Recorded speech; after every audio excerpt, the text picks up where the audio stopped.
എറണാകുളം ആലുവയിൽ തോക്കുകൾ പിടിച്ചെടുത്തു. കുപ്രസിദ്ധ ഗുണ്ട റിയാസിന്റെ വീട്ടിൽ നിന്നാണ് 2 തോക്കുകൾ പിടിച്ചെടുത്തത്. റിയാസിനെ കസ്റ്റഡിയിലെടുത്തിട്ടുണ്ട്. ഇതിന്റെ കൂടുതൽ വിവരങ്ങൾ നൽകാൻ കൊച്ചിയിൽ നിന്നും എബി തോമസ് നമ്മളോടൊപ്പം ചേരുന്നുണ്ട്. എബി, ഇതെപ്പോഴാണ് സംഭവം? ഏത് വിവരത്തിന്റെ അടിസ്ഥാനത്തിലാണ് പോലീസ് റെയ്ഡ് നടത്തിയത്? ഇയാളെ ഇപ്പോൾ കസ്റ്റഡിയിൽ എടുത്തിരിക്കുകയാണല്ലോ. ശ്രുതി, ഇന്ന് ഉച്ചയോടുകൂടിയാണ് സംഭവം ഉണ്ടാകുന്നത്. രഹസ്യ വിവരത്തിന്റെ അടിസ്ഥാനത്തിലാണ് പോലീസ് ഇങ്ങനെ ഒരു പരിശോധന നടത്തിയത്. ആലുവയിലാണ് ഈ സംഭവം ഉണ്ടായിരിക്കുന്നത്. 4 തോക്കുകളാണ് ഇയാളുടെ വീട്ടിൽ നിന്നും പിടിച്ചെടുത്തിരിക്കുന്നത്. 2 റിവോൾവർ, ഒപ്പം തന്നെ 2 പിസ്റ്റൾ എന്നിവയാണ് ഇയാളുടെ വീട്ടിൽ നിന്ന് പിടിച്ചെടുത്തത്. ഒപ്പം തന്നെ 20ഓളം വരുന്ന വെടിയുണ്ടകളും 8 ലക്ഷത്തിലധികം വരുന്ന രൂപയും കറൻസിയും പിടിച്ചെടുത്തിട്ടുണ്ട്.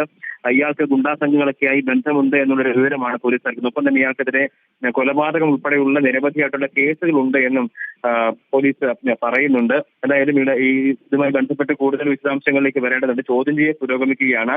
ഇപ്പോൾ ഇയാളെ പോലീസ് കസ്റ്റഡി എടുത്ത് ചോദ്യം ചെയ്യുകയാണ്. വ്യക്തമാണ്. എറണാകുളം ആലുവയിലാണ് തോക്കുകൾ പിടിച്ചെടുത്തത്. കുപ്രസിദ്ധ ഗുണ്ട റിയാസിന്റെ വീട്ടിൽ നിന്നാണ് തോക്കുകളും വെടിയുണ്ടകളും പിടിച്ചെടുത്തത്. വിവരങ്ങളാണ് എബി തോമസ് നൽകിയത്.